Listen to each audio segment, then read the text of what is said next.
it's so cool, and it's nice that like we can make people feel a certain type of way by just doing something you love. So I think I'm definitely in a stage where it's very strange, and it's weird to think that might just become like the normal for some people in the squad, but for me it's still very much like this is a new experience. Does it become normal? Can't remember. You're listening to the official Scottish Rugby podcast with Caroline and Chris, and this week, fresh from her 50th cap, a huge congratulations. We're joined by Louise McMillan. How are you? I'm very good. I sound really old when you say that. 50 caps, oh my goodness. Do you feel old with it? I do feel old. A lot of the media have been like, in my day when I started, like, you feel a bit old, yeah. What was Don't that start. experience? Don't even I was start. going to say something. They're both kind of avoiding eye contact. Don't look at the really old guy in the corner as you're answering this question. You're not. No, but we've been finding that Just in started camp. young. And in camp, like some of the newbies, like Alex and stuff, we've been like telling the stories. And Ellen came up to us the night and she's already heard that story. I'm like, oh my goodness, the old people just trapping the new ones and be like, in our day, this is how it was. It's changed a bit, the way. It has, yeah. Like when I got my first cap, we were at Scotstoun, but then we used to play at Broadwood, and you used to look in the stands and you used to know, oh look, there's like Nellie's parents. Oh, that must be like, you could kind of work out who everybody was because there was so few people there. Like it was somebody's families or from like friends. You knew who everyone was, and now it's like to run out at the stadium like to get my 50th cap, and there was people in every stand was really cool. And it was, I mean, that was a busy game, but we'll come on to the fact that the one coming up's a sellout. We'll come on to that in a minute. But when you were running out, what was going through your head at that point? What were you feeling? What were you thinking? I was just trying to take it all in, if I'm honest, because I hadn't really thought too much about it at all. And then in the week, somebody asked me, like, what are you going to do? How are you feeling for it? I was like, oh, I forgot that you did that, honestly. But no, I think I was just trying to take it all in, and it was cool, like, to see people in every stand, like I said. So that in that itself, it was pretty cool. So it's a huge milestone. Oh, it is, yeah. Absolutely. 2016 first cap, yes. was it? So that's obviously reasonable long time, but it's a lot of games back to back to back as well. Like it's a huge milestone in terms of staying fit, being in top form, dealing with injury, dealing with setbacks. I've had a pandemic in that time, so it could have been even quicker. God, with the games missed. Do you know? Like it's a huge milestone. Really, incredible to achieve it. But also that bit where you are running on, you do have to pinch yourself and think, actually, I've got a game to play. Yeah. So you want to take it in, but at the same time, 30 seconds or a minute and a half, I'm going to have to catch a kickoff. No. It's getting the balance, isn't it? Yeah, completely. And that is one thing about this team is they all made it so special for me, but it was almost a bit too much by the end. I was like, thank goodness it's over. We can just play rugby as soon as the whistle goes. Then it's not about me anymore. The game's easy bit. Yes, exactly, because there was a lot of celebration, which was very sweet. You were vocal before the game before achieving your 50th cap about what it means to you on a bigger scale, and in the mindset of your role and responsibility with the legacy element of it, I suppose, and being a professional athlete and having the opportunity to do that. Now that you're on the other side of it, have you had a chance to reflect on those words? Yeah, completely. I think I'm very aware that I came into the squad at a time when I was young enough and still at uni that there was so much flexibility, and I'm definitely appreciative that I've been alongside players that probably would have got to 50 caps but circumstance didn't allow them. So I think definitely now it's professional. Like, you can't forget that for so many years it was quite hard playing for Scotland, like working alongside and turning up to training late and then going back to training in the morning. Like, I almost think I couldn't do that now, what I used to do. So I'm definitely appreciative that like my circumstance have allowed me 50 caps, but there's so many more before that probably could have got here as well. And for yourself, there will be so many more for you as an individual to come, and we look forward to talking about one that's coming up hopefully this weekend too. Before that France game, I mean, we don't like to look back too much, but when we look at the evolution of Scotland, women over the last 18 months, 2 years, this time last year we would have been talking about a 55-0 defeat to France. And that was a very different game that we watched and that you were involved in. How did it feel playing that match? And it was quite a battle. Yeah, it was definitely a battle, but it was quite relaxed. Like, I feel we did really well to trust in our systems and stick to our systems, because maybe in games in the past it would be very easy to like lose our heads, but staying very calm and cool was definitely kind of the feeling throughout the match.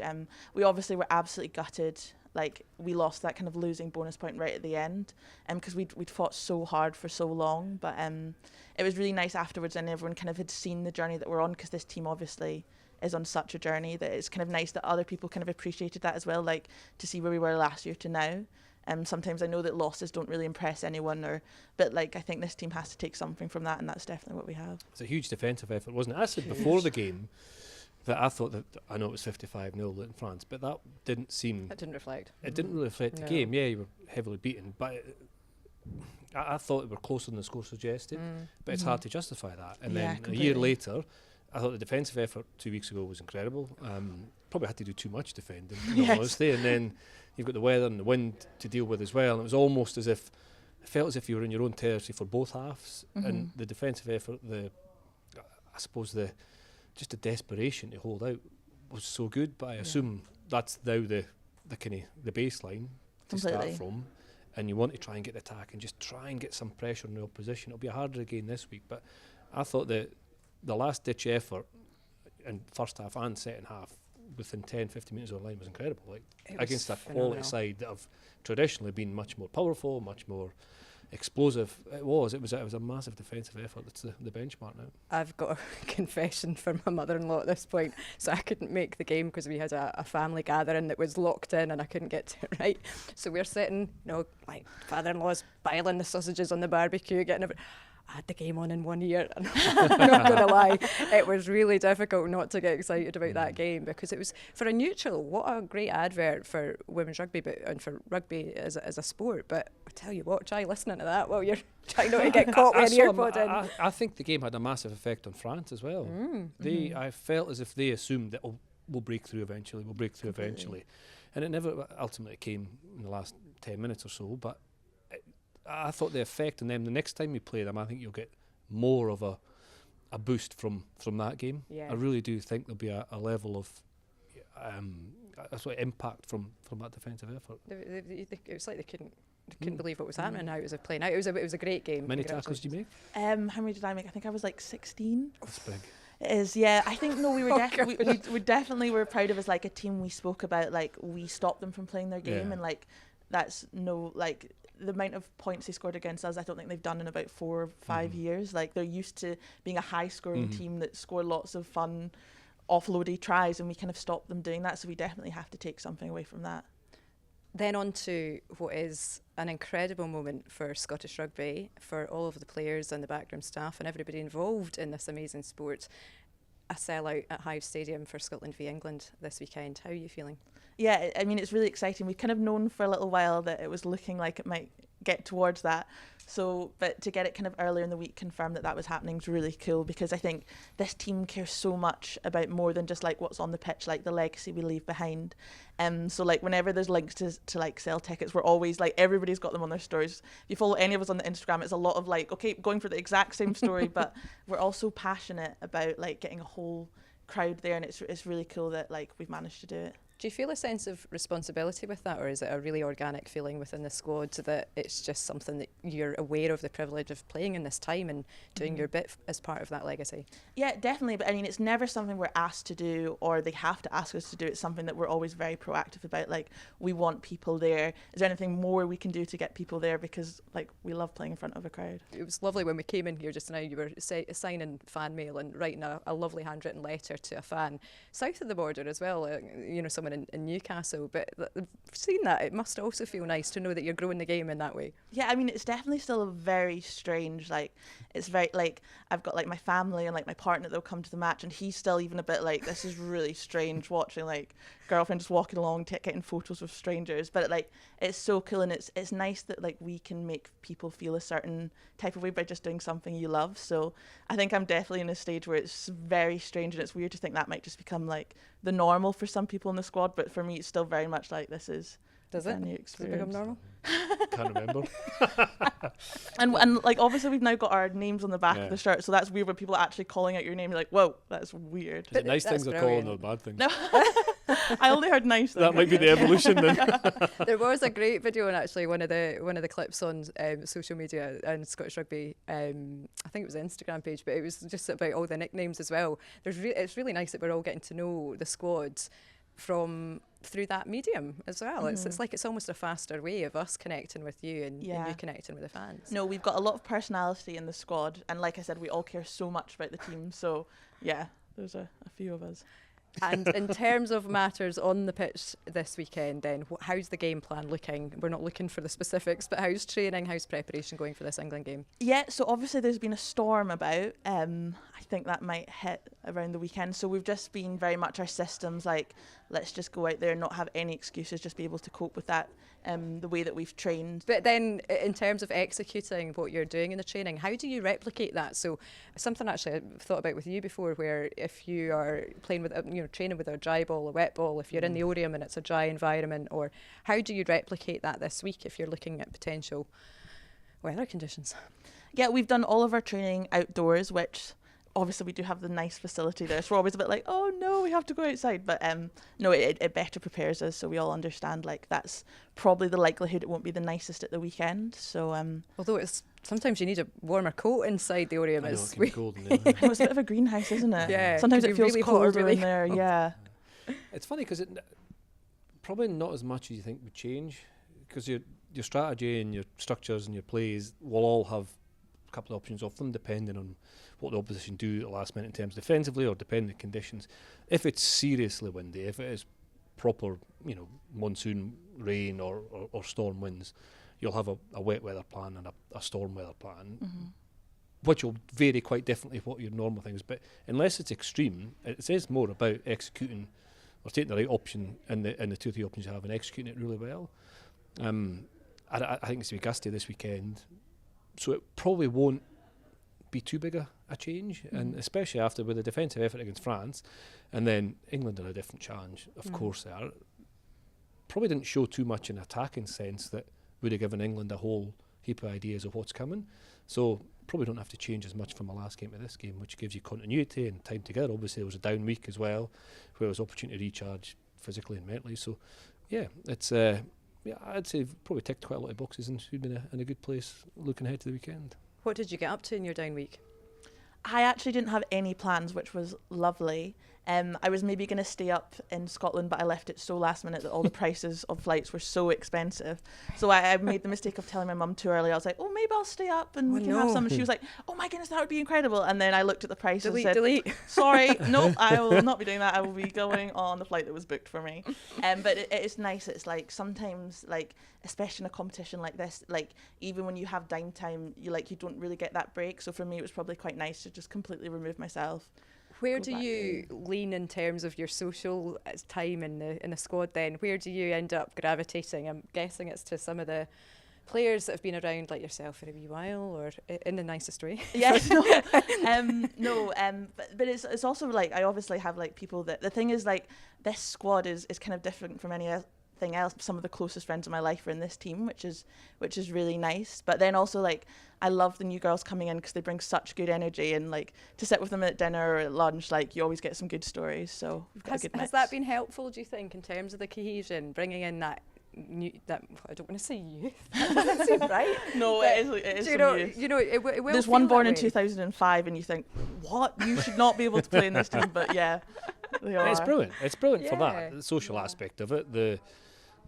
I suppose the variance of, experiences, of chat, of, just personalities, but also in terms of on-field, because a kind of new vigour, a speed, a mentality, it comes on field as well, and you then begin to doubt yourself, be like, well, I need to prove that I've got more experience, I've got 50 caps, I need to set a standard, and somebody comes in that might, I don't know, have a better speed time, or they might be better in some of the testing or the gym testing. You're like, oh, right, keeps you on. I should be further ahead than somebody who's just new. So it's great for social stuff, for team bonding and stuff, but also for just keeping the edge. Because if you are one of the more senior players, you want to stay there. Yeah, and I think it's also cool to see like our pathways really starting to work. Like all the girls that kind of have come up have played like Celtic Challenge, and that's really cool to see like them get rewarded for great performances there, and like coming into the squad and being so able.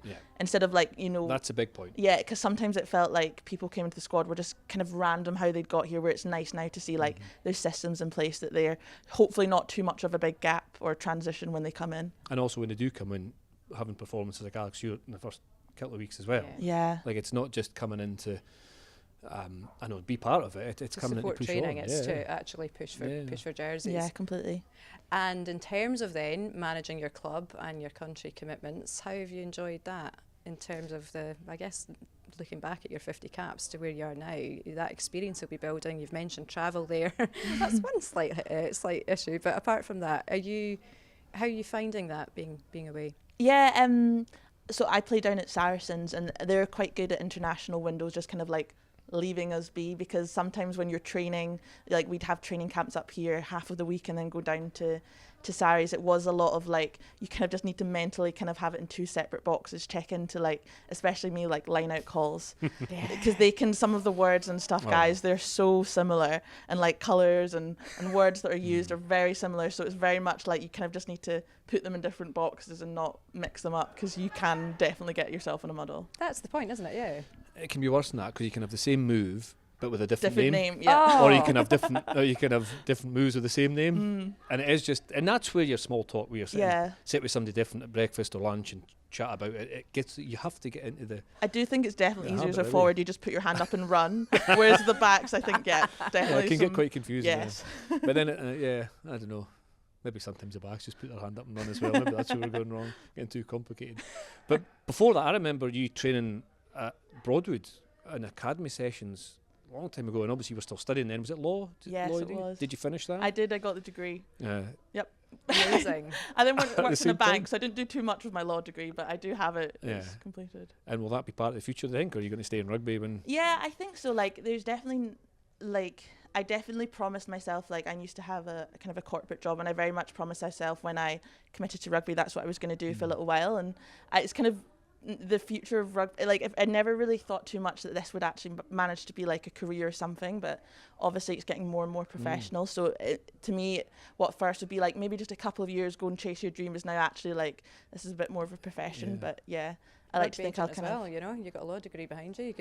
You'll be representing. I like to think I'm a little bit employable, so hopefully incredibly job so. After. And that's, I suppose, that point where, you know, did you find with your 50th cap that you do start thinking in that way at all, or are you very much just enjoying this journey? Go for 100. Because you're only, what, you're on 26? 26. You're 26, so this is the best part, surely. Now you're like, look at me. 100 seems so far away, oh my goodness. How far away did 50 seem? No, I know. It very much crept up on me, though, that suddenly we're getting into big numbers, but Yeah, as soon as it's that 50, isn't it? It's the big milestone. It's just the next goal. It's just set the next another goal. You go after it, you commit to it, you go for individual goal, team goals, a whole lot. It's just the same process, just repeats and repeats and repeats. Are you that type of player? Do you set goals for yourself? Definitely goals, not with cap numbers, no. The 50 was a really, not a surprise, but it was really nice when it happened, and like I said, the team made it so special for me. But I definitely, when I started playing, like, it wasn't even like, it didn't seem achievable at that time. Like, nobody in that kind of group of squad of girls that I played with when I started had 50 caps. It's actually been really special that, like, we've managed to celebrate quite a lot of them in the last few years, but for a few years there, like, that wasn't really, I don't think, anything anybody thought could happen, and now it's just becoming a bit more normal that we've kind of managed to keep the same squad for a while, which is pretty cool. And so rumour has it, you're a Swiftie. I am a Swiftie. So I don't think it's a rumour, it's just fact. Swiftie. I'm a bit of Swiftie, but you are Swiftie. I am, and you know, I think I'm the team Swiftie, but you'll be surprised to know there's some secret Swifties. Why? It's funny, isn't it? What is it about that? Have you got tickets? The main thing is, have you got tickets? I do have tickets, but Murrayfield was running into English semis and finals time, so I'm going to Wembley, do not worry. Okay. And as soon as I got them, I text Ellen, I text Brian, I text Alex from Saracens. I said I'm not available on those dates, and I gave them a year in advance saying it's like a wedding, I will not be there. I'm sorry guys, you can put what you want on those dates. I'm at Taylor Swift. I don't care what's happening. I'm going to Taylor Swift. Yeah. Have you got a favourite song? Oh, never. I would never say I have a favourite song. I would have like a song of the moment. Got you. So I could never just say one because I wouldn't want to lock in on one. It's very much how I'm feeling at the moment. So some days it's like wildest dreams, other days it's like, Exactly. oh, isn't exactly. it such She's a got good she's got a song? song for every feeling, every moment. Mossy's face. Now, if you are listening to this on the official Scottish Rugby Podcast, as opposed to watching Mossy's face, I can tell you right now it's an absolute picture. Well, enjoy. You've got tickets. You've just said.